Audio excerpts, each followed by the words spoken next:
Sweet, we're live. I always say that. I don't know why. Hello there, peoples of YouTube.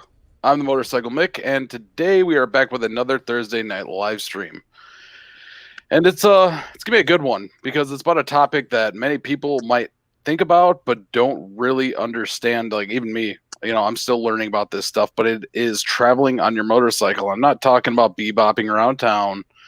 I'm talking about not coming home that night and finding somewhere to stay, or you might not be coming home for a week because this summer is going to be a long trip because I plan to ride all the way up to the UP and around the UP, and that's going to be a few days to go about, and it's going to be a blast. But I figure there's more people on here that have more experience than me riding.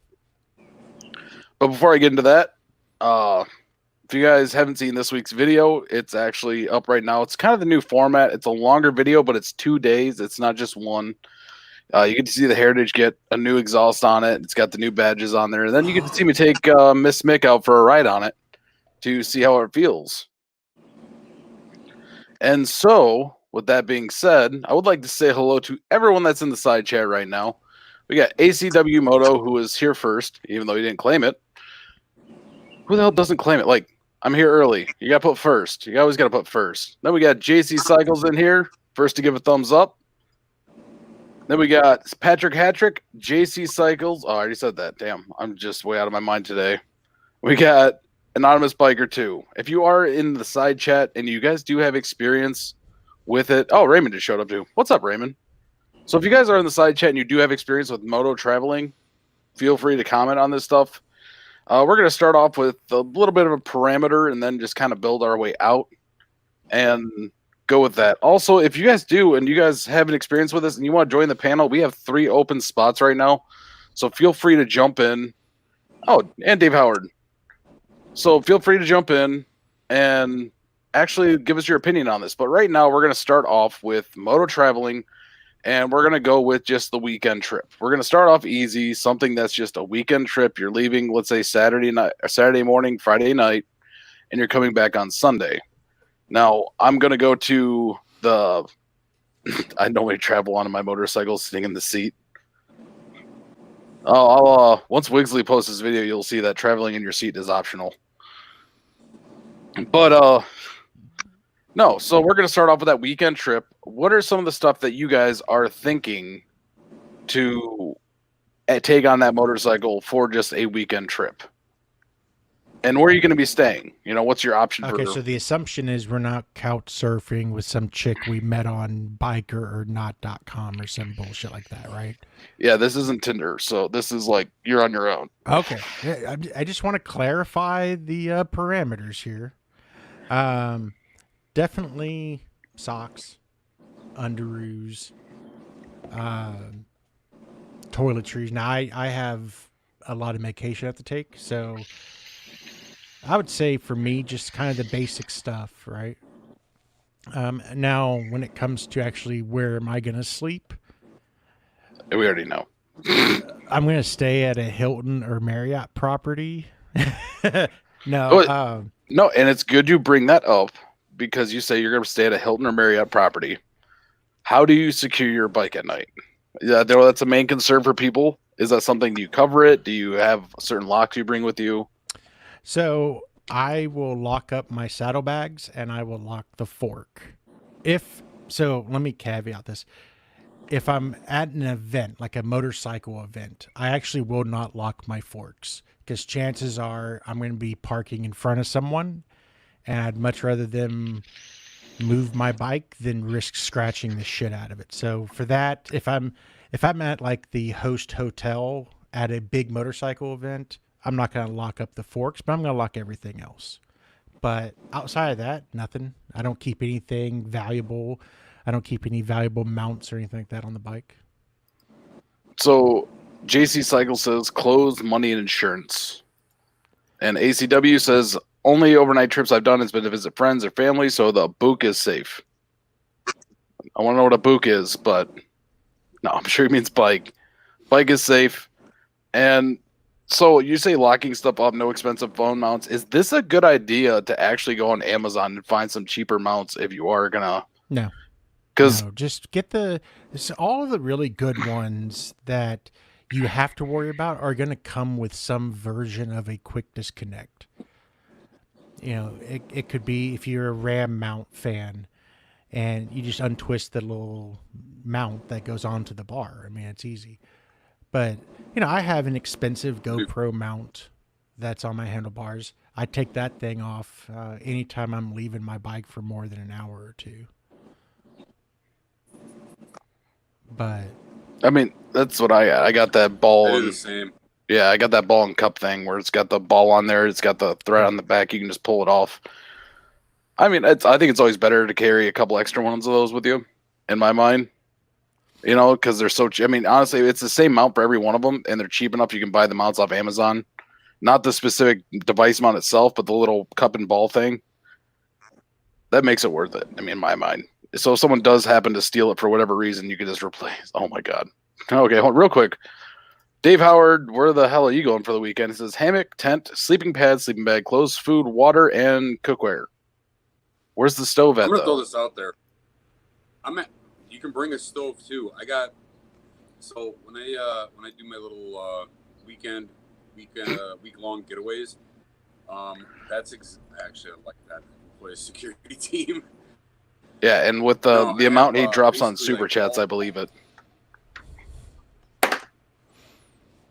On when I take my trips and stuff like that, I'll end up like I have all backpacker stuff, so everything literally will fit in my saddlebags, including like cookware and I got a camping stove, a tent. It's a 1.5 man, so it fits me and my gear perfect. Last trip we did up to the UP, that's what I used. It was fantastic because I still had my my pizza box for like my clothes and everything else, but I can't stress enough the backpackers, they know what they're doing. Everything's small, compact, it's light. I know that. Okay, so real quick, Riding the Ozarks joined. I leave the mounts and just take the GoPro out of the case. And Anonymous says, I park my bike and tell everyone around it's a bait bike for Operation Saddlebag for the local police department, so no one ever goes near it. that's perfect. That's perfect. Yeah, I actually never thought of that, but that'd be perfect. Just be like, hey, man, you don't want to take that bike. You're going to get busted right away. We had JC Cycles join in. Hey. Well, I just got done with my trip, so I'm still fresh with it. So, All right, cool. and when I was down in Michigan there, I just parked it right in front of the doors at the Comfort Inn there when I was staying there. So the camera was always on it. That's actually like pretty cool because every hotel that I've ever stayed at, I've parked up front. Nobody's ever had issues.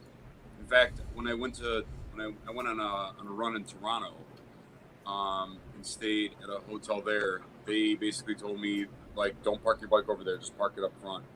I'm like, right on. MSR. Yeah, they said it was cool just as long as there wasn't too many bikes there. I'm like, well, it's just me. Yeah. Yeah, I am going to see if I can pull this up real quick. Yeah, sorry we can't get on that ride either there, Mick. No, that's all right, man. Yeah, the work's been crazy. I'm going to try to get there later this summer again anyway, so. All right. So this is, the MSR Pocket Rocket. All right, I got you now. Yeah, it's basically like a little camping stove where you flip it around, you can boil water pretty effectively. You know, that's not bad. It's literally about that big.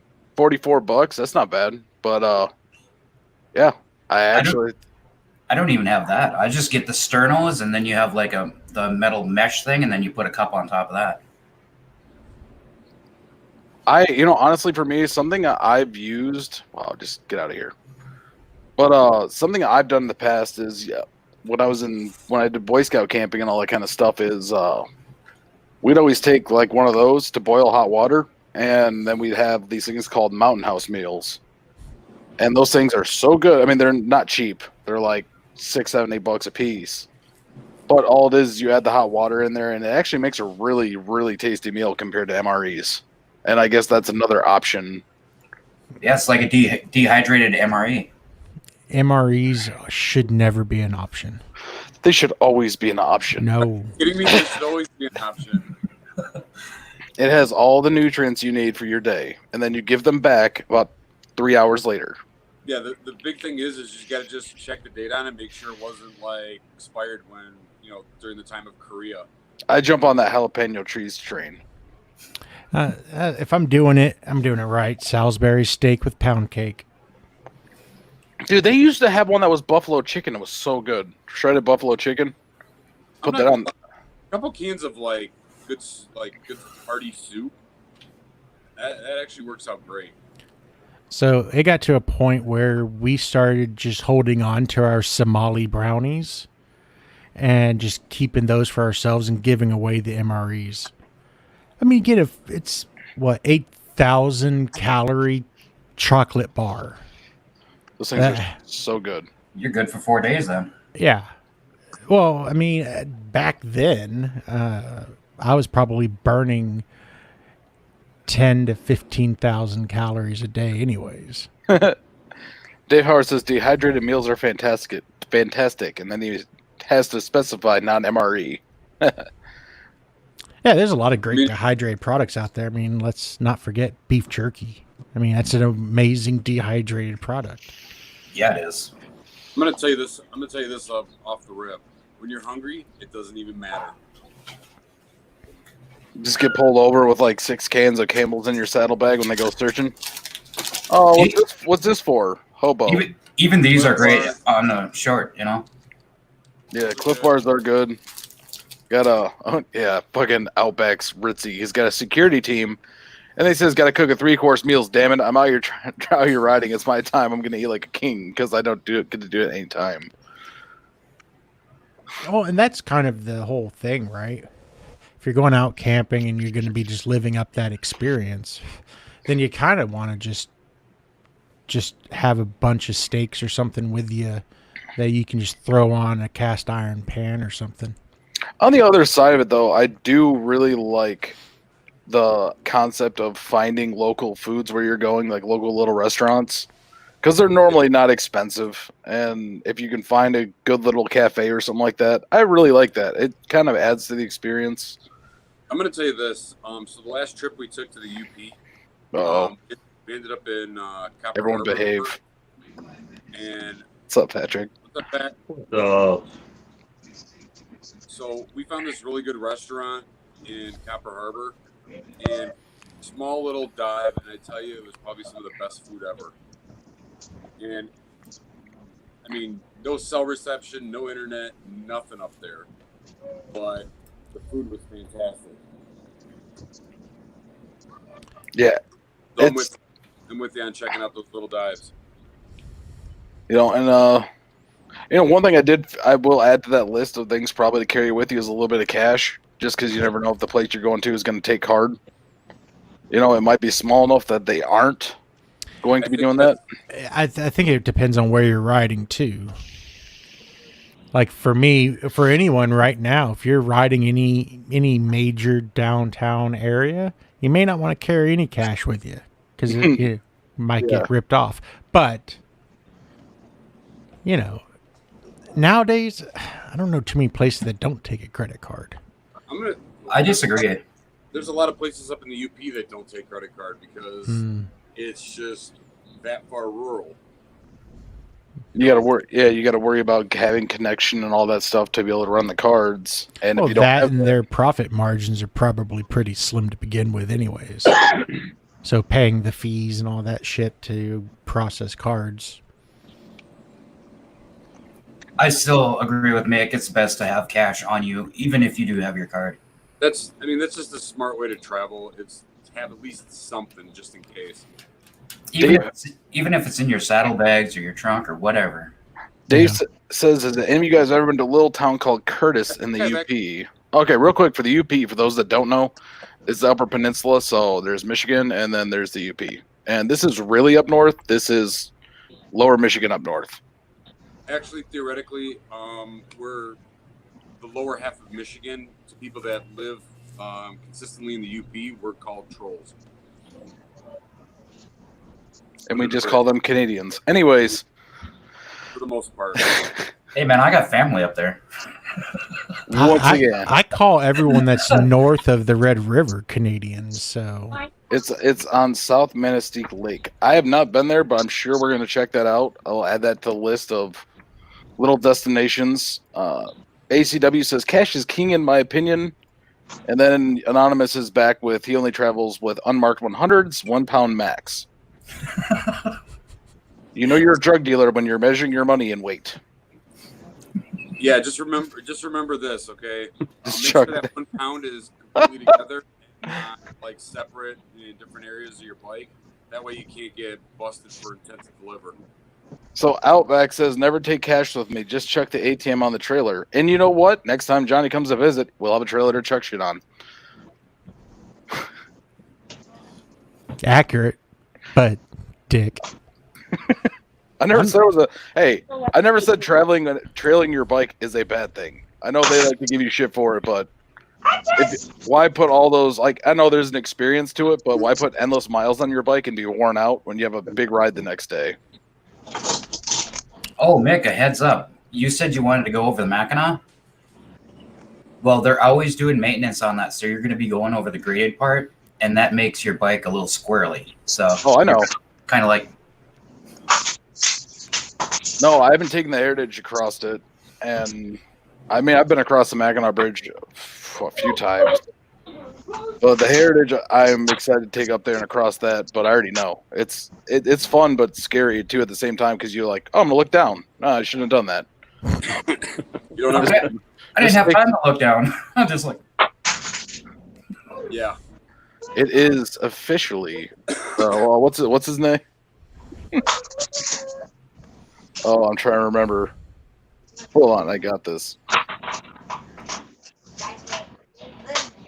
No, but it is, man. It's an experience to go across that bridge. I know it's big and long and okay, yeah. So the Mackinac Bridge is now officially the Michael J. Fox Bridge. That's what I was looking for. Wow.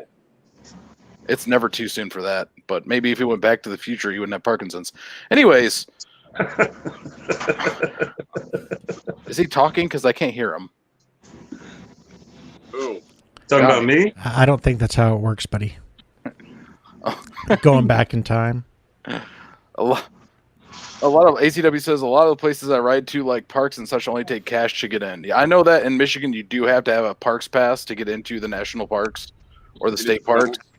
And if you don't, you got to have cash to put in an envelope to put in the honesty box. Or also just pay the $10 for the sticker. And Yankee Texan showed up. Sup, bitches? So, I feel like that's geared directly towards no show. Anyways, dick move, man.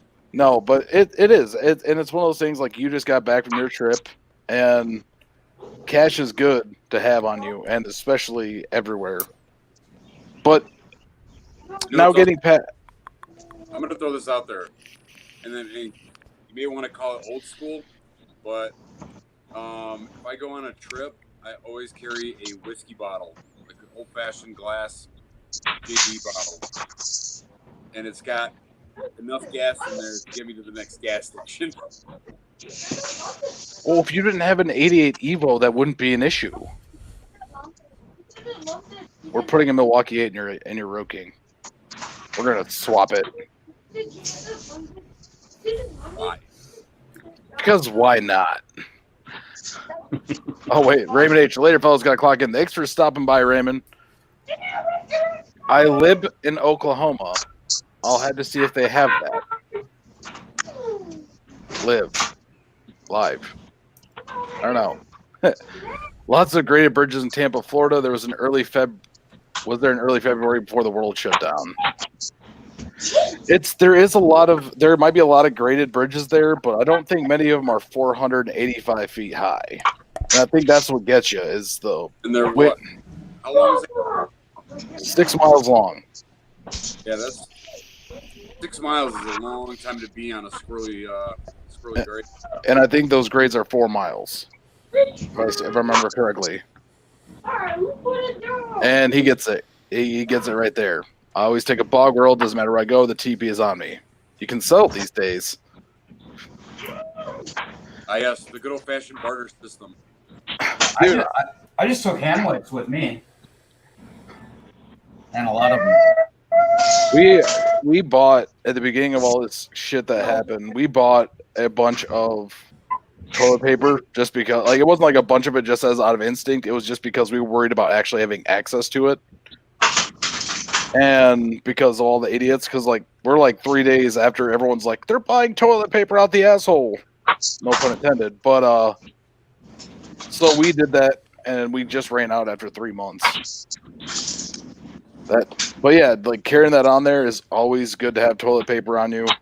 Packing your bike though, let's talk more about that. We've talked about destination rides and all that, but like packing your motorcycle, is there a certain way you do it? Honestly, for me, I will say I will add in there taking a first aid kit of any sort with you is key. That's always. And I would. So for me, when I'm packing out my bike, I try to even out the weight distribution. So I'll try to even it out between my saddlebags. And if I have really heavy stuff, I'll drop those things into the bottom of my saddlebag, keep that center of gravity as low as possible. Anonymous brought up drive the Causeway Bridge in Louisiana, 23 miles over water, longest continuous bridge over water in the U.S. I have seen that on Norman Reedus's ride. Is it great? No, it's not great. It's just a super long bridge, but it's like open, dude. It's like straight line and nice.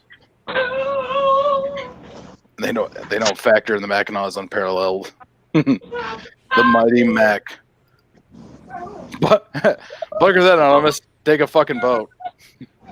Is there even a boat that goes across? That one's a brutal. No, but no, anyway, sorry. Get back to like packing. You said keep low center of gravity. Is there a certain way you pack your motorcycle? Like riding needs on one side, clothes on the other side, or is it just kind of mixed together? It's really, for me, it's all about weight distribution. Well, for me, it's about weight first, but then it's also what am I going to need on the road first.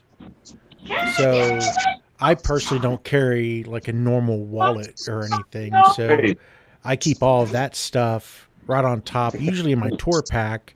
But if I have that loaded out, then I'll keep it in my left side saddlebag on top, just because it's something I have to get to. To Ozark's point that you have up on the screen right now about a first aid kit, I always have that on the right side of my bike at the very top, no matter what I'm packing. I always like to mark my side with the first aid kit in it too. Like I've been trying to find another one, but like they have the cross stickers. It's always nice to mark those. I always carry a tourniquet with me too. I know that sounds crazy, but I'm willing to put that. I will put that on me or someone else in a heartbeat because severe injuries need to have the blood flow stopped to them. That's just the way it is. I got tourniquets. I got instant blood clotters. Mm-hmm. Instaclot. That shit hurts. Oh wait, no, you're not talking about the old stuff. You're talking about the new. No, I'm talking about the new stuff. Okay, the impregnated gauze. That's really the quick clot. Okay, the old shit hurt. I got super kits, and then a couple other things that. So, but Dave does bring up a good point to this. It says I've got a 13 Dyna. I don't have saddlebags, just a Biltwell Xfil 80 in a pack, and pack it weight bottom up, heavy to light. Yep. So for That's those the perfect people, way to do it. yeah. And he says essentials I might need while on the road goes in the tank bag. So that being said, also for those that don't have saddlebags, like I know I have saddlebags. I know the Norseman has saddlebags. Johnny has saddlebags. JC, I think you have saddlebags. Or It depends on which bike, but yeah, I have both. I have saddlebags on one bike and no saddlebags on the other. Now, on the bike that does not have the saddlebags, do you run a sissy bar? Honestly, I just got it, so I haven't set it up yet. Okay. And then Patrick, you have you got the sport bike aspect of this. If you're going on a trip on that bike, you don't really have a place. I know they have tank bags and all that stuff you can get, or the ones that strap to the rear seat. Yeah. But what do you prioritize in your motorcycle at that point if you're taking on a trip? Some tire plugs. That's about it. I'm completely unprepared for anything like that. Yeah, that makes it the best time though. Sometimes just ride with what you got, and I more power to people that take sport bikes on cross country trips or long trips. I know that I've ridden them, and they are not uncomfortable, or they're not comfortable after about 2 hours. It turns into. But you're right. I mean, like, but some people do it. I can't complain. My bike's actually pretty comfortable for a sport bike. I mean, me and the wife have been out on 8-hour rides, and I don't come home aching at all. But what's the suspension like on that bike? It's pretty soft, man. I mean, it's an 1100. It's a bigger sport bike. It's an older sport bike. So it's not too bad, man. I gotta ask the sport bike riders. Like, I see a lot of people like tooling around here with backpacks. Like, how comfortable? I can't imagine that comfortable after like 2 or 3 hours on the road. Oh, hell, dude, I did that on my Sportster for a while. It's actually not that bad, Norseman. Really? As long as you don't weigh it down. That's the thing. I'm just thinking like what I pack in my bags for like, like a weekender. I got a 40-liter 511 backpack that like is perfect for like a weekend getaway. But like if I'm taking my bike, I'm not thinking about a backpack. Because that thing, I mean, I've trekked with that, and it's a lot. And I can't imagine that it would be that comfortable after a couple hours, just slinging on your back, especially with like essentials. So when I did that on my Softail, dude, I had the straps adjusted to where it would just sit pretty much on the back seat, on that pillion, and the seat would take the majority of the weight, but the straps would still be around my arms, and I'd have that chest strap connected. Yep. So that's kind of one hack for that.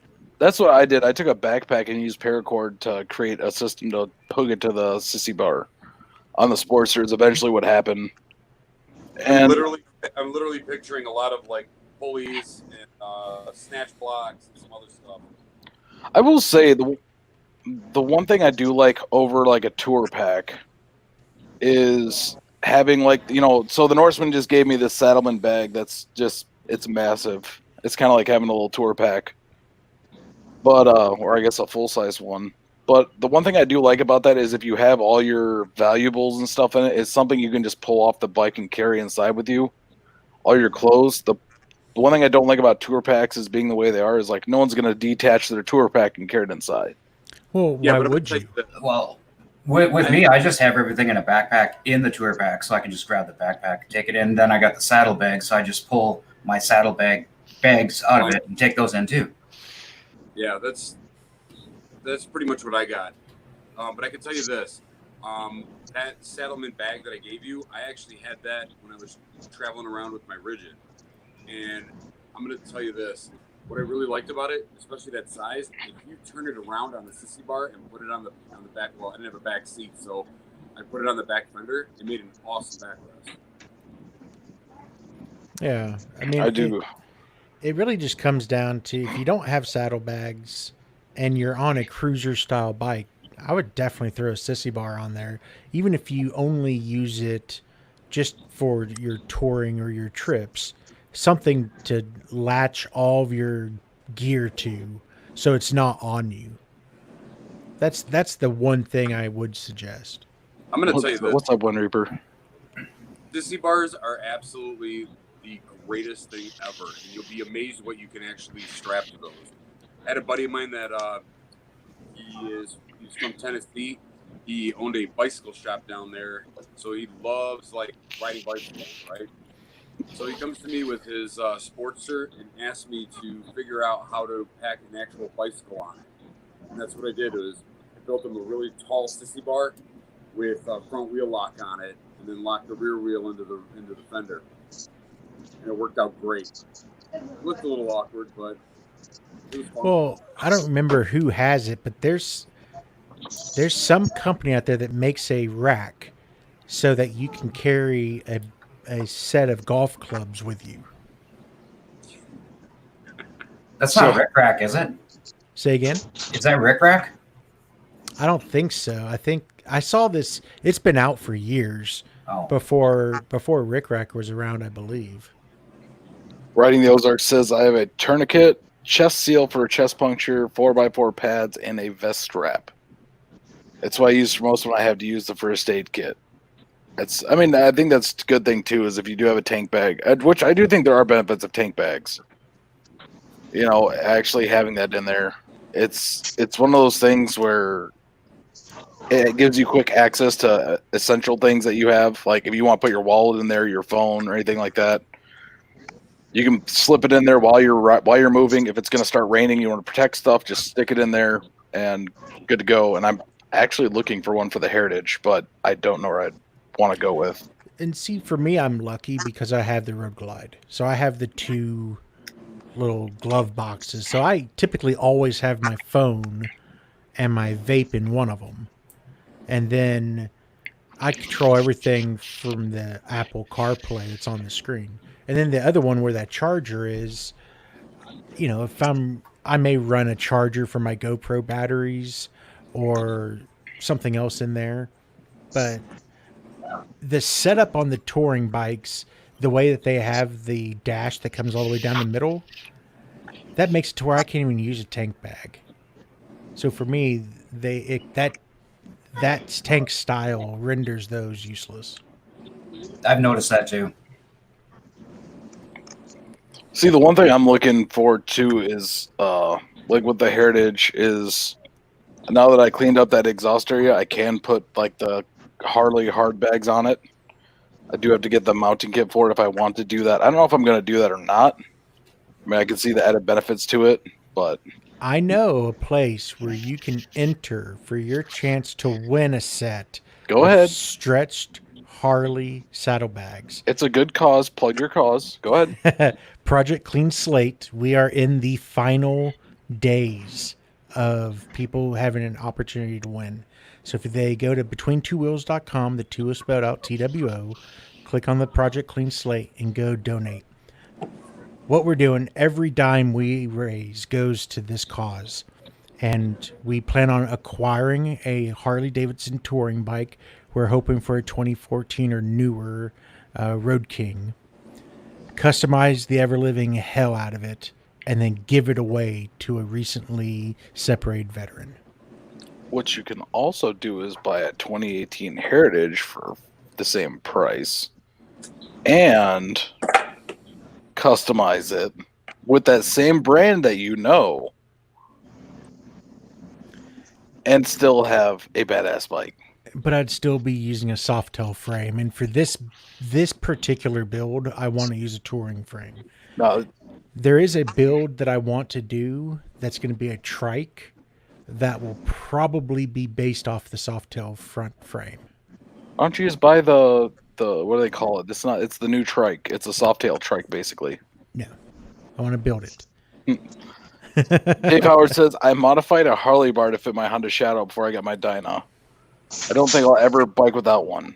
I will agree 100% with that. Having a sissy bar on there is like, even if Miss Mick's not riding with me on the motorcycle, I still leave it on because it gives me something to attach to. But I also, with the Heritage, I do have saddlebags. That is an added benefit.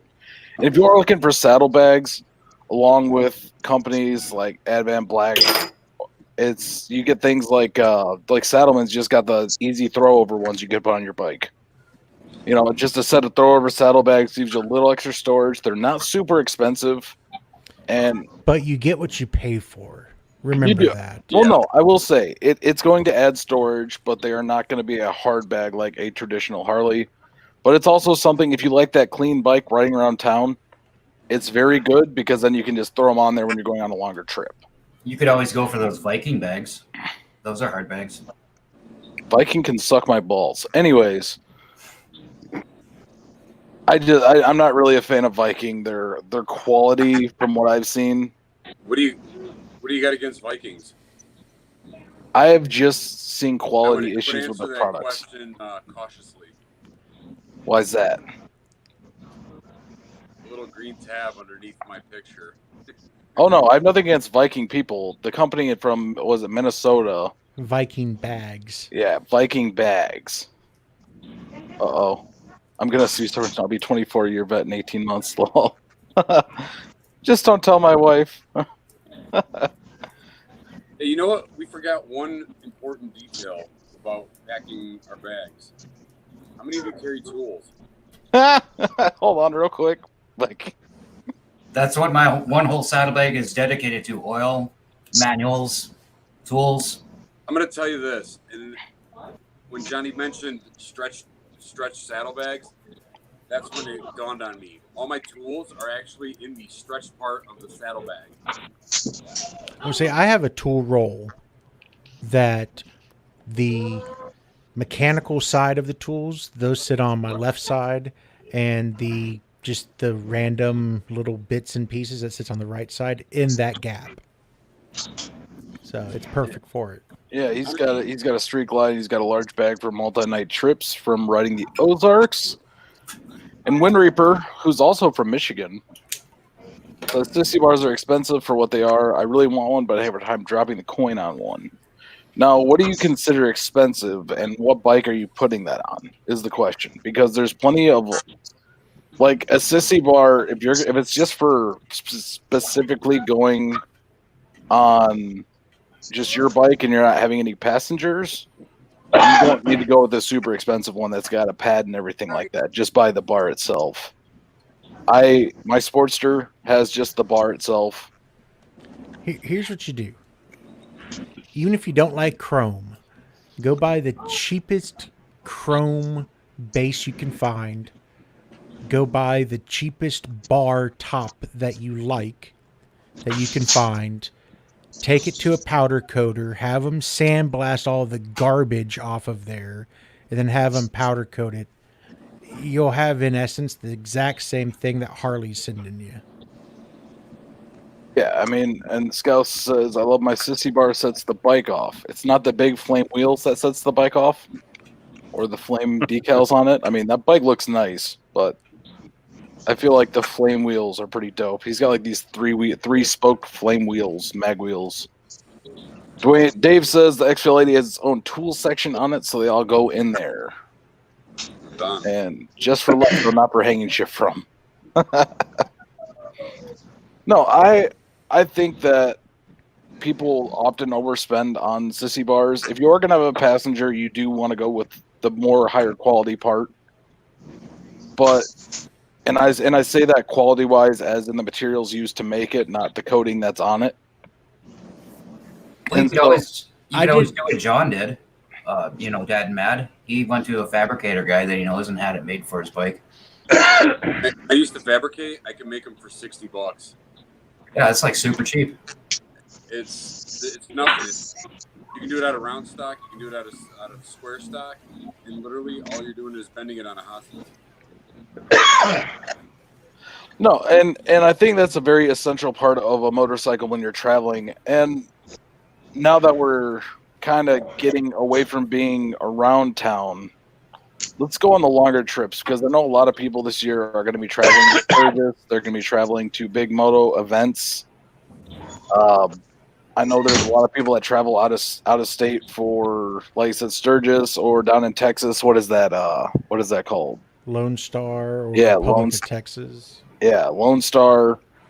All the big events that are going on. You know, when you're traveling that farther distance, how do you guys start to prioritize items that you're traveling with?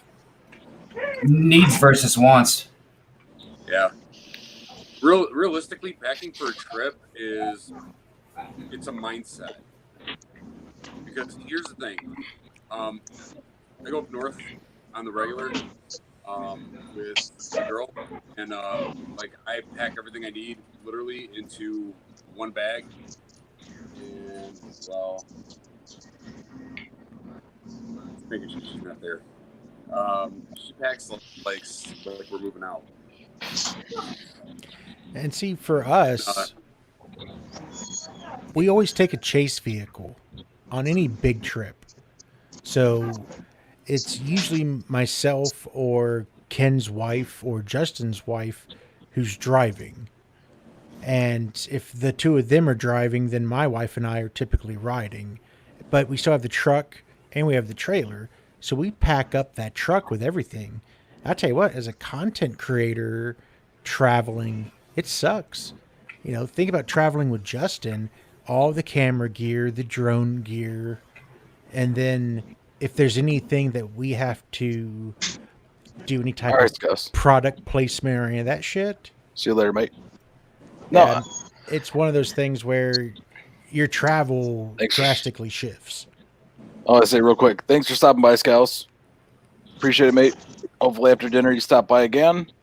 But something I wanted to ask you, Johnny, specifically is like with your Big Ben trip. I know that was a good ride, but if you guys were going to go farther, is that something where Tracy can, if you're going to you get a chase vehicle, obviously you have a trailer with you. Is that something where you're going to put Tracy's bike in the trailer and she rides with you, or does she ride by herself? I mean, if it's a longer distance trip, or are you guys both riding? No, she rides. Because like you guys could swap riders and just keep riding consistently. No, so most like for the Big Ben trip, it was Justin and Ken's wife who were driving the truck, and then Tracy and we were riding. But yeah, I mean, from that perspective, like the next big trip we take, I'm hopefully going to have a toy hauler. So then my hotel and my toys are all right there. So from that perspective, yeah, we would both drive. And I think also, hey, I see you in the corner over there. Go do your homework. Just checking it out. She can say hi. She made it in the last video. You got to get in frame. Say hi. There we go. That looks like the last video. But no, All right, he's doing the show. But no, I mean, the one thing I will say is I've thought about this over a long period of time. Is most hotels have laundry facilities in them, some sort of area for laundry, like the ones that Johnny's gonna stay at anyways.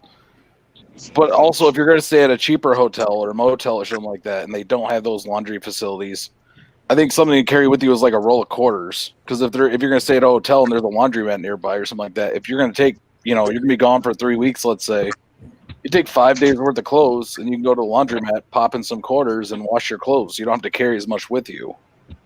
I got Don't- 2 truck stop. Laundromat, showers, anything Love. you need, little waiting area. It's great. I'm not gonna lie. Loves are great. Last trip ago, I'm telling you, 2 trips ago, I stopped at a truck stop. Literally, I was camping like for 2 days. I needed to shower something fierce, and I needed to wash my clothes. And in like 2 hours, I was in and out. I will say Loves are really good for that. Like the Loves truck stops. I know we have those up here. I don't know if they have them down by you. Yeah. Yep. But the Loves truck stops are great because they do have the showers. They've got all the commodities you need there because it's meant for truckers. Yeah. But it's really good to have that to where you can take a shower and refresh yourself, and it's nice. One thing I will also think about, I've been looking at, is a way to have like a hammock connected to the bike. So if you want to stop somewhere during the day or something like that, you can just take a nap. If you need to, So, versus just so I make a suggestion. If you look at like in a lot of backpackers, they have actual cots that fold up no more than like Get out of here doing all that. this, and they're maybe about 16 or 17. oh yes. And I can tell you that is absolutely perfect for like a quick nap. The man himself, I was hoping he would make an appearance because he has Where? the amount of experience traveling on a motorcycle to give us all guidance on this path. It's actually kind of perfect because I actually have to drop. You got drop? Yeah, but Hold it. it was great hanging out with you guys. Sorry I Yeah. didn't get to hang out with you, Saddle Tramp, but That's all right, Johnny. That's cool. y'all take care. Thanks for See you, stopping by, Johnny. So what's up, Mick? What's up, Norseman, JC Cycles, and Patrick Hattrick? What's up? What's happening? So you came in the right moment because we're talking about the long trips, and I know you took a super long trip out riding. I've had a few of them, you know. So I think my longest trip, well, as far as distance, one direction was riding from here to Los Angeles, which is almost about little over 2,000 miles one way, and then taking all the back roads through Texas and New Mexico, Arizona, stuff like that. But as far as long trip, like length of time, I stayed gone for 3 months. That was during my attempt to just say piss on life and I'll just live on my bike or something like that. So I went to Sturgis that year. That was in 06. And then I just took the long way home back to Mississippi on the coast. And the only reason I came south is because it was about to be wintertime up north, and all I had was a motorcycle. So it's going the way of the birds. But that's been a long time ago. During that time, I met my wife, and that was the end of that. Not that she said, "You're not going on the road anymore." She didn't say that. It's just, my priorities changed. But we still take trips, though, every once in a while, we try to make it a regular thing, like once or twice a year, depending on what kind of vacation time we have off from our regular jobs and stuff like that, So Speaking of trips, Tramp, what have you decided on which bike you're taking? take the Heritage. Oh, on the MMM, Yeah. common sense says take that Softail. But vanity and just for the sake of it, saying I did it says take that hardtail. And now I'll be honest, if I was by myself, I would definitely take that bike. But the missus and I, now granted, here's the thing, she's the one that had the idea to do that. She wants to ride the Tramp all the way to the MMM, which is around about just a little under 700 miles. And yeah, it sounds like an adventure, but I just worry about the two of us on that bike. It's, for one reason is you got nowhere to go or reposition yourself whenever you got to get comfortable when there's the both of you on that bike. And two, we can't really carry anything hardly, so we'd have to be real minimalistic. But she's more what do you call it? Young Ho? Yeah, I guess so. Than I am.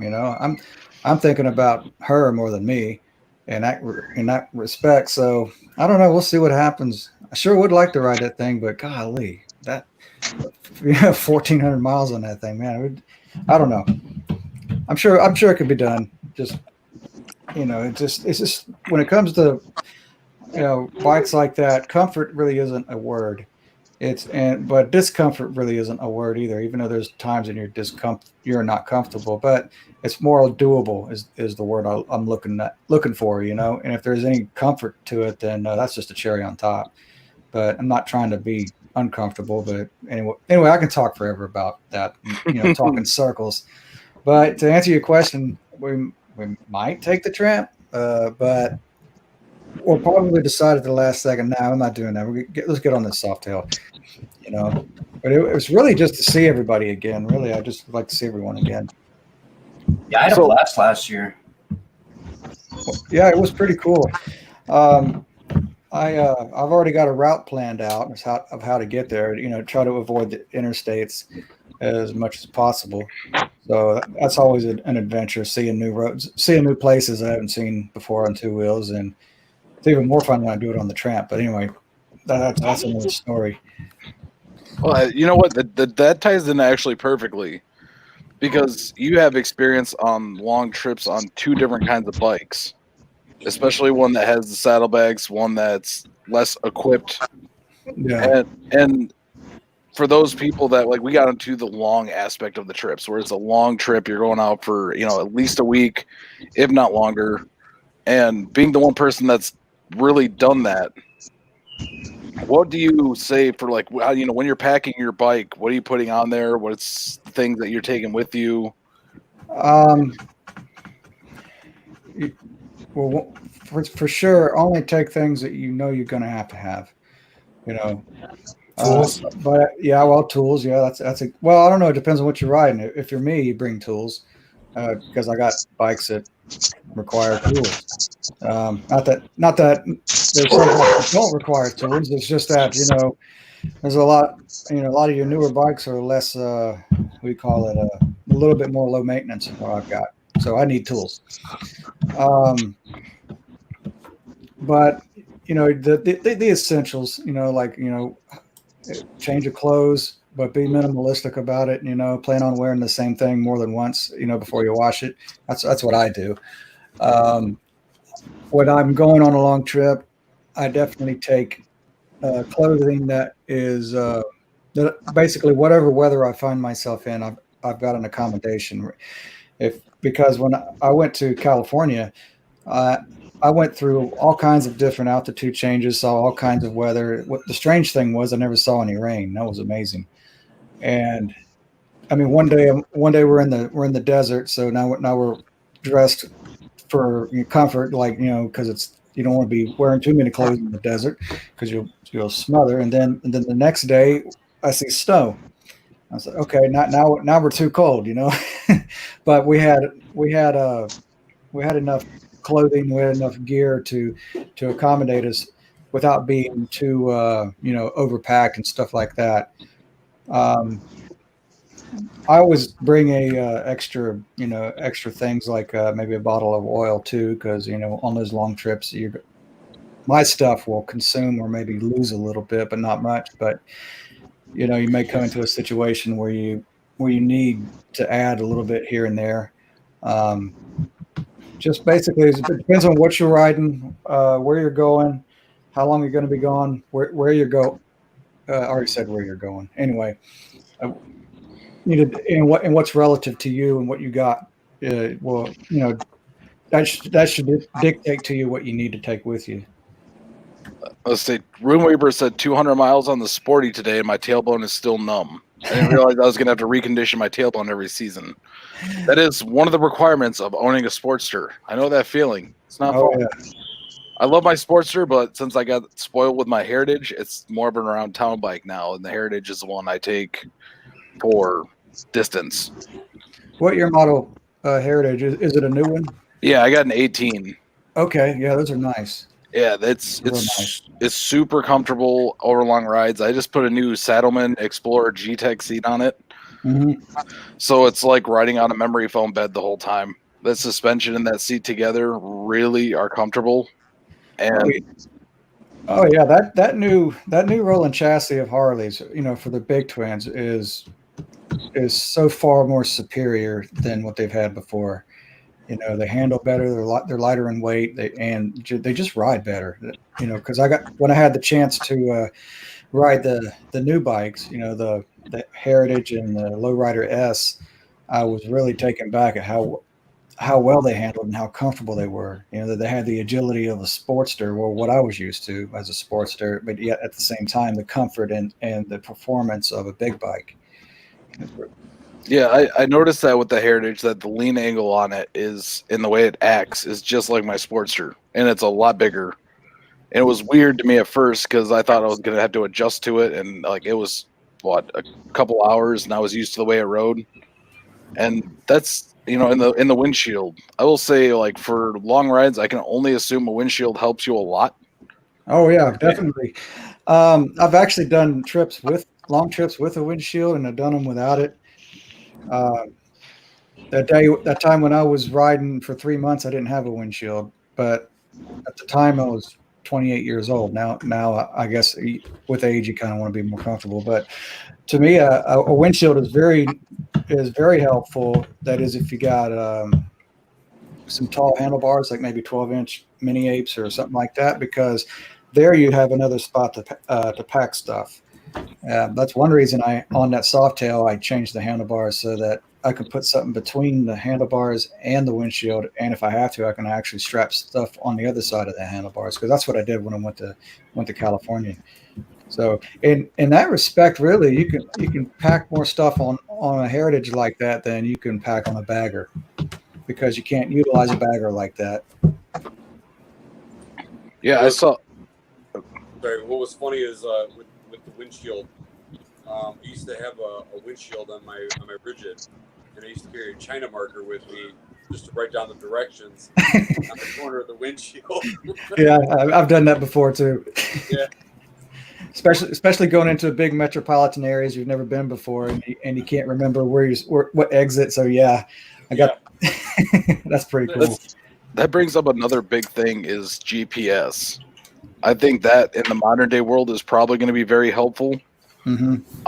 on your trip. I guess a long trip is something that can, because like I have to carry a lot less. I carry a smaller set of tools in my bag because my Heritage is not likely to have really many issues because it's a brand new bike. The Milwaukee 8 is a solid motor, Right. as long as you don't like overpower them. Mm-hmm.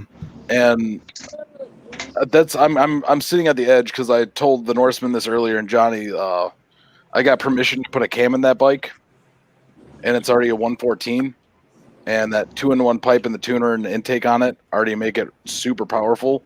Wow.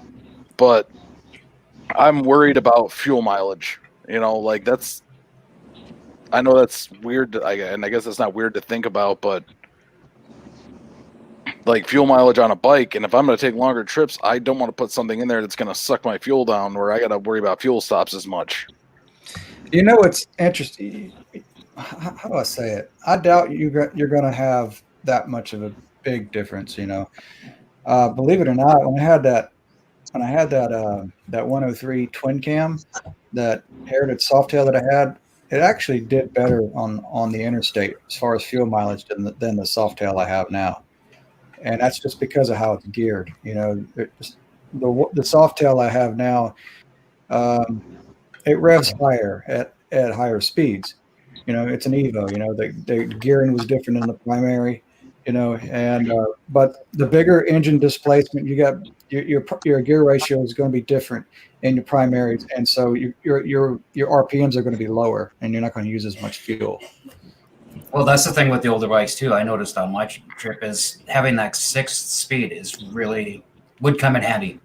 Oh yeah, in fact, that Baker 6 and 5 would be totally the way to go. Mm-hmm. I rarely use my 6 on the Heritage, even on the highway. Like that bike is cruising at 3,200 at 80 miles an hour in 5th gear. I'm going to tell you this. On the E-Way, I feel like I could use one more gear. Yeah, and I've seen that with you, riding with you. I can tell it's kind of, but I mean, I'm comparing apples to oranges. I've got a motor that's 20 years newer, but for what you have, dude, it runs good. And the Evos are one of the most reliable motors ever made by Harley Davidson. So that's something that And yet you still make fun of me. I do, because I just have to. It's required. I have a Milwaukee 8. I got to make fun of everyone before me. The twin cams are good too, as long as you could switch to the solid gear and get rid of that cam chain tensioner. No. Yeah. Well, the twin cams have another problem too. They're twin cam. Well, I don't want to say all twin cams had this problem, but it has been a problem in the twin cams, and it has to do with how those bottom ends are put together. And like the Evos on back, you have the crank pin, and then you got the flywheels that go onto the crank pin, and they're keyed, and if I remember right, it's a tapered shaft key. Anyway, they're keyed and they're held on by a nut. But with the Evos, with the twin cams, when they came out, they're just pressed together on a press, and they had issues with some of these bikes where the crank would twist because of that, because there's no keyway, there's no nut.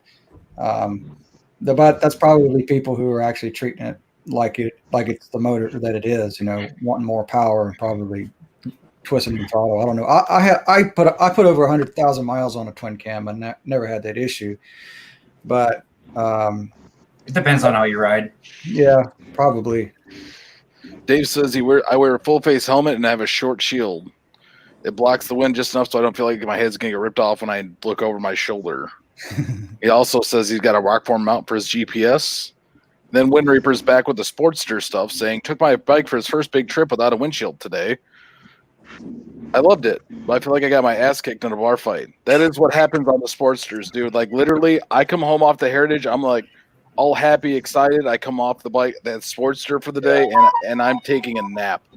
I am falling asleep. That wind beats you up so much.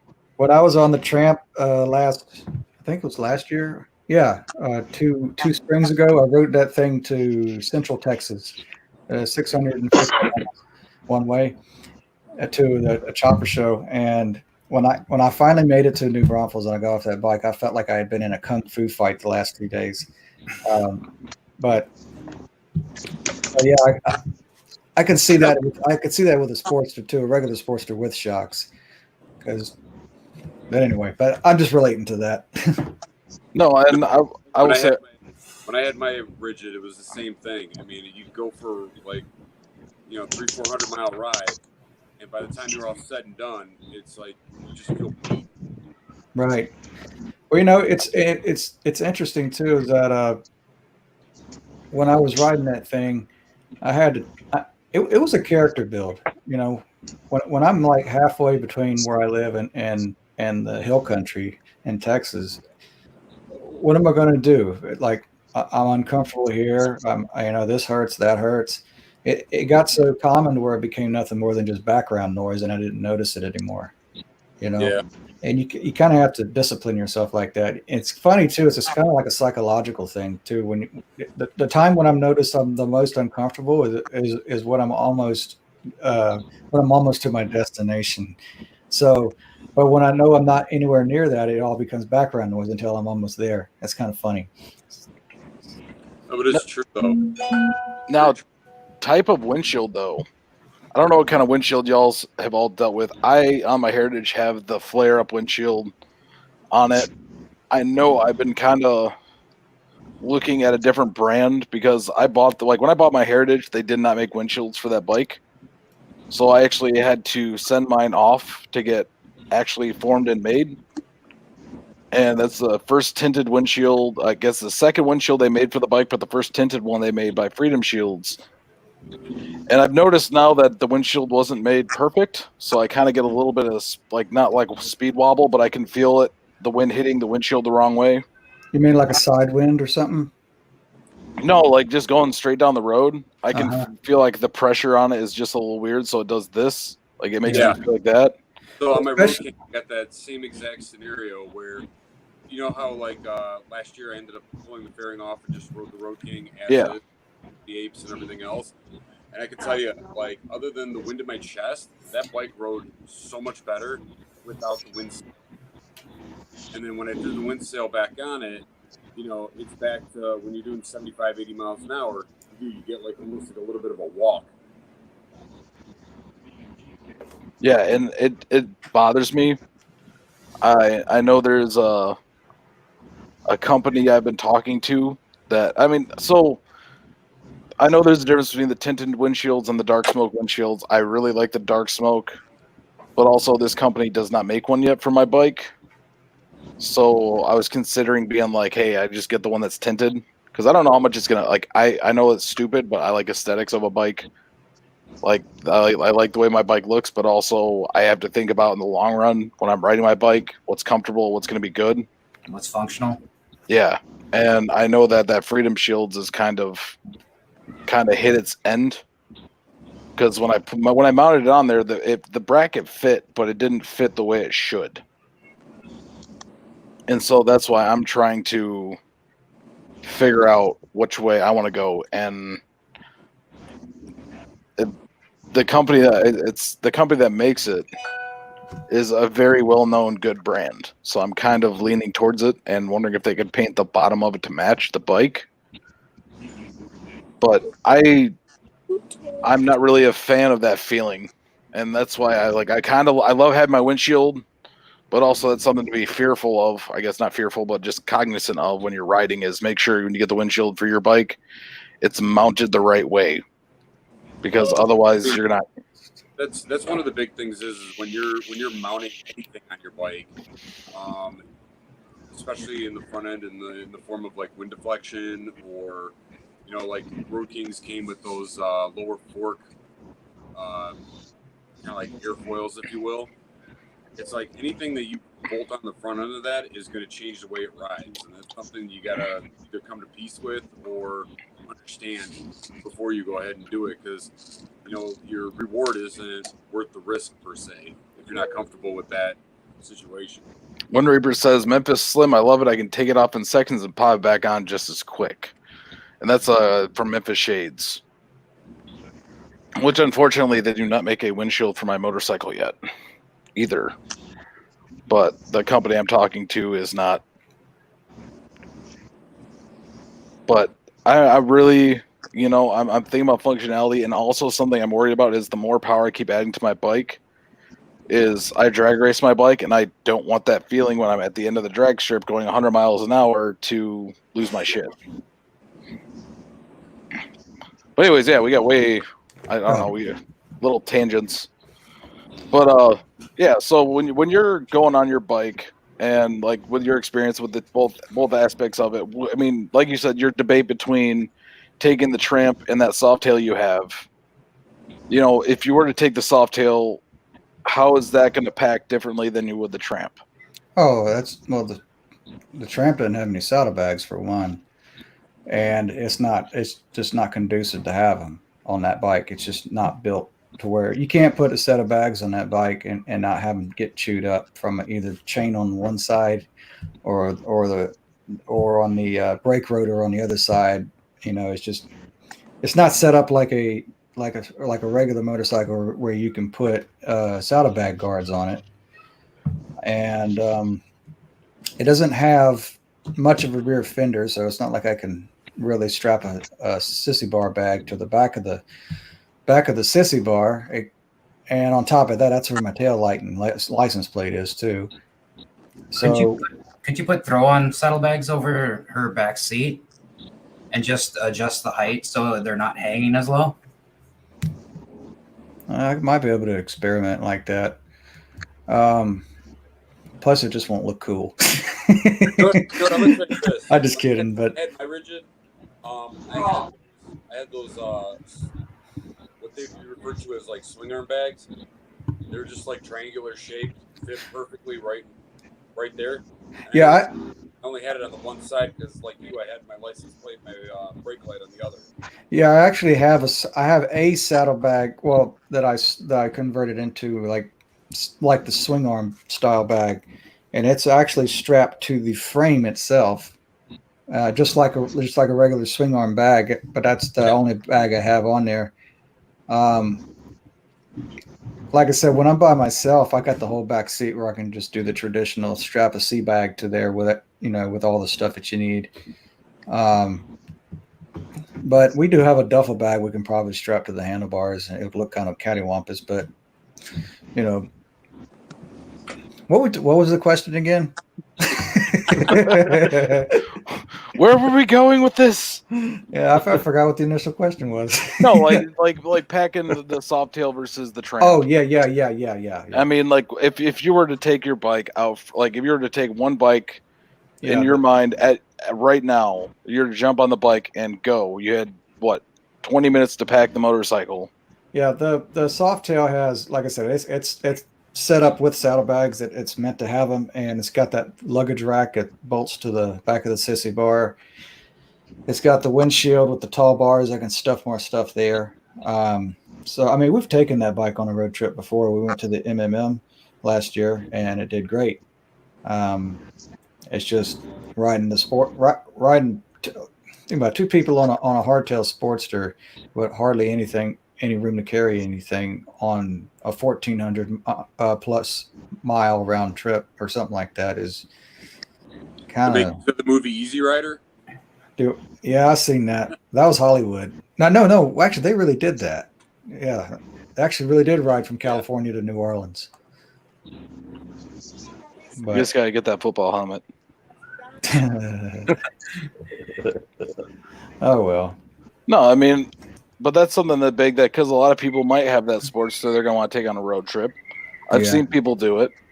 It's just not practical with two people on a Sportster. That's what I'm saying.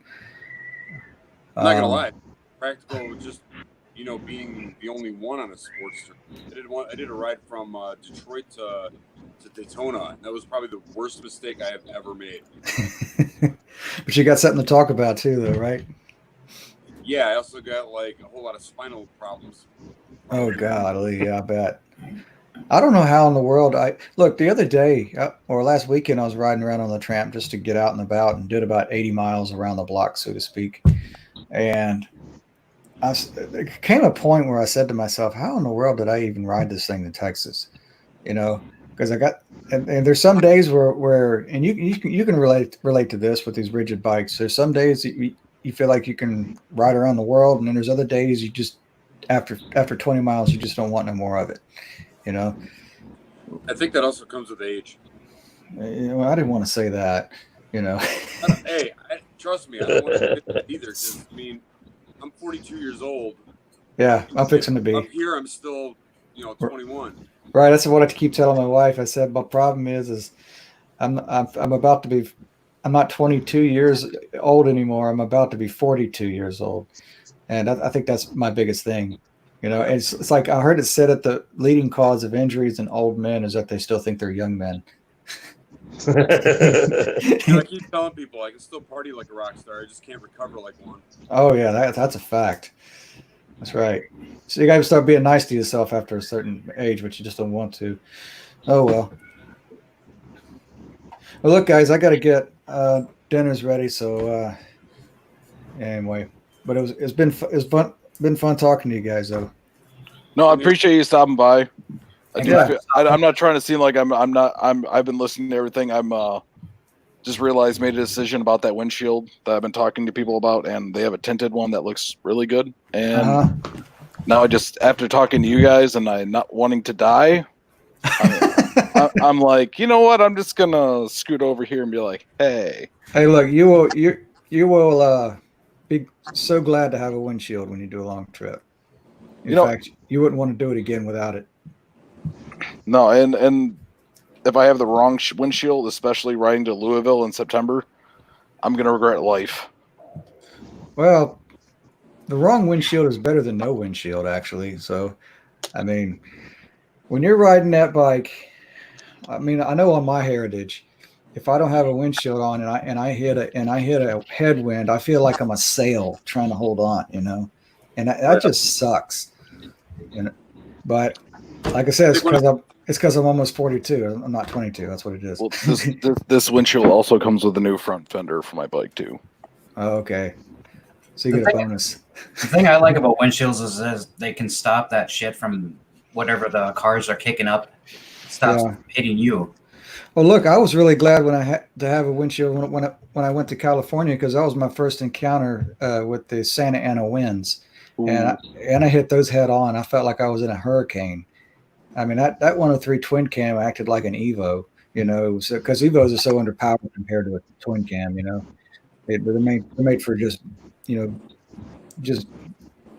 I mean, just moving along. Ideal riding conditions. Oh, what's up, Truck Man? But we're gonna let you get out of here. All right. I know you said, I'm waiting for the shoe to fly off from off screen. You're like, dinner's ready. Whoosh. Yeah, really. But I appreciate you stopping by, Saddle Tramp, and giving us some insight. Also, if you guys have never watched his channel, go watch it. Everyone on here, the Norseman, JC Cycles, Patrick, go watch their channels. But if you also have an older Harley, pay attention to Saddle Tramp, because this dude knows how to keep him running. He's fucking MacGyver. I'm really an idiot trying to act like a pro, really. So I actually tell you guys, I am by no means a professional, so you get to watch my mistakes. I keep my mistakes in the videos the best I can, so just to prove I'm not a genius, At least one of us does. I'm just like, that's a mistake. Nope. Well, I actually debated on that one video where the frame fell off the jack. Yeah. Yeah. I was like, oh golly. Maybe, you know what? I'm going to leave that in there. Why not? What the heck? And people love that. They love honesty, so that's cool. It's relatable. It's about as they come. All right. I want to do one shout out because we're talking about all this. There's one person that should be mentioned is Scotty Kirkus. Yeah. Okay. Yes. Scooter Trip, Scotty. Wrong pipe. Yeah, go for it, Saddle Tramp. I can't fucking talk. Yeah, Scott. It'd be cool if you got Scotty on here. He's always game for doing live chats like this, you know. Dude, following him is like the life I want. Literally. Yeah, Like he can. that- I tell you what, he's got a lot of stories to tell, and you know, every time he has something to talk about, it's always something interesting to hear. Well, next week I'm doing what's your craziest motors or riding story, so I might have to try and convince him to jump on. Oh, he's got some of those. All right. Well, I'm gonna go ahead and go. So, As you the guys- shoe comes flying. yeah, you guys get yourselves. All right. I appreciate it, Saddle Tramp. Thank you. Peace, brother. Wind Reaper. Lol, I spent all winter buying stuff for my Sportster, now taking it all off. I love the peppiness of the lighter ride. It's an 883. You got to take the power when you can get it. You know how you get more power than an 883? Get a fucking 1200. Anyways, I love Wind Reaper. Wind Reaper, dude, go check out his Instagram. He's got some really good pictures. I'll be celebrating the 20th anniversary of my 20th birthday this year. Right on. But yeah, no, I mean, going back to that though, is with trips and long trips is just always be prepared. I mean, that's the biggest thing, is always be prepared for everything and anything, because Lord knows what's going to happen. That's what I try to do when I know I'm going on a longer trip. It's such a beautiful feeling that when you get to go riding and enjoy it versus fighting everything around you or forgetting something. I mean, yeah, there's always stores you can go buy something you forget. But with us, it's harder because we have all the camera gear and everything too. We got yeah. Well, it's not in here right now. I just bought a GoPro case off of Amazon, and it came with like 53 other accessories for the GoPro. It came with like 7 mounts and everything. It was $25 off Amazon. That's $700 Canadian. You know, most people don't think about that when they watch like streams like this. Is, you know, we have all that extra stuff that we think about, and they're just grabbing their clothes and stuff. Yeah, and that's the big thing, is like we got to think about charging stuff up, camera gear, all that. Like, I'm running a USB cable because the Softails, Harley's new 18-up Softails, thank God, come with a USB port that puts out a decent amount of power, and I can plug a cable in there, run it to my saddlebag, and have a GoPro battery charger in there.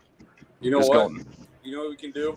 Bring that thing over. I'll go ahead and put a power inverter in there. You can get one of those like charging blocks where you can charge all your devices all at once. Dude, that's what the USB port is.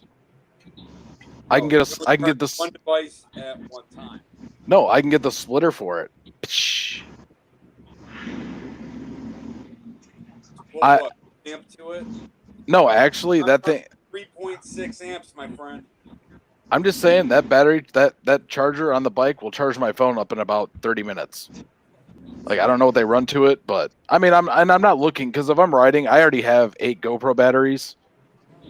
So, I mean, that gives me at least 8 hours, if not longer, of filming. So, I'm not swapping the batteries out. So, if I've got them on a lower charge cycle and it takes a little bit longer to charge, I'm already putting the miles on. It'll charge the batteries up. But I don't have enough room in my current saddlebags to run a power inverter and actually still have, because one of them is smaller than the other because of the exhaust. Well, I guess the exhaust isn't there anymore, but they actually made Put your bags on. no, and that's something I plan to do. I know Cycle Visions has the kit for it, and then I just got to get the saddlebags for it. Bless you. Thank you. But no, I mean, but long trips are fun. Long trips are going to be where you're going to get the most experience, most fun with everybody. And something else is, if you are riding with people, I highly recommend Sennas. Actually, even if you aren't riding with anyone, a communication device of any sort, I like Senna just because everyone sells Senna. Like, literally every shop I've been to sells Sennas. I personally have a Cardo. Can you hook a Senna up with a Cardo? Will them two talk to each other? Nope, he gets his mic muted for saying Cardo. No, Cardos are nice. No, but like, yeah, the reason I like my Senna is because it connects to everything. Like, it connects to the speakers on my bike. It connects to my phone. It connects to everything. Like, I got the new 50S, and that thing is killer. I got the Cavalry, and I'm starting to really like it. Yeah, What dude. it cost you? My Cavalry I picked up for it's a half helmet because I don't like riding with full shields. I picked it up for like 160. Well, he said 160. He doesn't have his AirPods in today. Can you not hear me? It's a little bit low. Can you hear me now? Ooh, It is yeah. low. Now read me a book of that voice. But I mean, yeah, the Senna connects to everything. Cardo's attached to everything. Lexan's got their own thing now. If you're buying a communication device, I will say that you need to buy what people you ride with use. So that's whether it's Cardo, whether it's Senna, whether it's Lexan. Buy what the people around you use, because otherwise you can't connect to as many channels. Like I know with my, but if you do have mesh mode, that is another big advantage where it just is open mesh, attaches to anything. Like I don't have to pair to anything because I have a little antenna that pops up, and anyone that has mesh mode on any device, any form of communication device, I can connect to immediately. There's no searching. Yeah, I'm not gonna lie. I actually like the when I took the after I got done changing out the engine temperature sensor yesterday. I took the bike out for a little bit and threw the Senna, threw the Cavalry on, and basically talked to Mrs. Norseman literally the entire ride home. At getting on it, she said it was actually better than my car. They ain't attacking each other, are they? Dave Howard, my wife and I just got Cardo free comms. I can connect to Senna via okay. Bluetooth. You can. So you can connect to each other via Bluetooth, but also at the same time, it's a little more difficult. We experienced that at the Michigan Moto meetup, where it was someone had a Cardo and we couldn't connect to it, but all the Sennas paired up perfectly. And the one thing I do like is with the new app. So the Senna app before was trash, but with the new 50S app, and the Norseman can attest to this, is that, if I want to pair to someone, I just click on Bluetooth intercom on the app. My phone's being slow as shit. Oh, yeah, it's because I got 16 windows open. I hate that. But if... So I downloaded that same app, which actually worked out great because now it's trying to figure out all the buttons up on the helmet. Yeah. Days. It depends on the model. Through that app on the phone, you can do anything and everything you want. I already set up all my presets for my radio. I already set up all the Where'd Patrick go? calls for my most con. He dropped. Off for a minute. Able to set everything up through the app and then pair it to the phone or pair it to the helmet, and everything's great. Writing those, Eric says, I got the FOD Sports comms to test and see if we can use the comms before I buy something more expensive like Cardo or Senna. Unfortunately, with those lower priced units, they're not going to have the same connectivity distance and rate as the other ones. Like I said, if you do not like wearing a full size helmet, the Norseman did get the Senna Cavalry, and we paired that to mine pretty quick once we got into pairing mode. Yeah, you can actually hear the audio in your last video. Yeah, and it was the last video I put up. There's some audio between me and the Norseman. It sounds really good, and that Senna Cavalry is really good. You can hear my bike reverberate through his microphone. What was actually pretty interesting is for a half helmet, I was absolutely surprised on how clear, everything sounded, especially like at speed. When you're getting on it, you can still hear the speakers are like right above your ears. And then they got these little cups that you can fold into it to kind of amplify it and direct it more into the ear canal. But I liked it. I thought it was pretty impressive, especially with noise canceling technology. Just the way it's all set up. It's pretty impressive. It is. I mean, it's really nice. It's really a good unit for the price for an all-in-one. I highly recommend it just because also it allows you to be able to communicate with other people. Like you can call people with it and have access to be able to contact, let's say your hotel and say you're running late, you're running early. you have all these options available to you. Yeah, like here's what mine looks like. So it's got some decently big buttons, and I'm on the wrong side here. You just click on that, and you can go Bluetooth, or you can go to group. Yeah, Senna's like similar to that. Oh, the whole fit and finish of mine changed because mine Yeah. it actually shows the device, and then it's got the mesh intercom, it's got the Bluetooth, phone, music, FM radio, which I think the FM radio is a nice little touch to a unit. I'm not sure. I think mine might actually have AM too, but don't quote me on that. Wow. Damn, dude. AM radio. I don't know if I could listen to that while riding. I'd probably fall asleep. Smooth jazz at 1 a.m. Oh, Like that'd be I'd great. probably die. All right. No, it is only FM. Mick, I got to bounce, bud. Yeah, you know what? I'm going to end the live stream there because I'm playing a double header tonight. I'm going to also be on Dirty D's live stream. He's got the builder Brandon Keene over there. It's gonna be a fun time, and it's gonna be a blast. He's a badass bike builder from Michigan over up in Traverse City. So I hope to go over there and see some of these bikes and maybe hop on one. Maybe. But I do appreciate everyone being on here. JC, thanks for hopping on, man. Hey, no problem, man. I know you're probably exhausted from your trip, and yeah, man, sorry couldn't hook up on that ride. I was on call for work. It's okay, man. So Next yeah. time. But thanks everyone for stopping by in the side chat. Thank you for the Norsemen for being here. And as always, I hope you guys all have a great day, evening, night, morning, afternoon tea, brunch, lunch, nightcap, midnight snack, crumpet, McGriddle, bacon sandwich.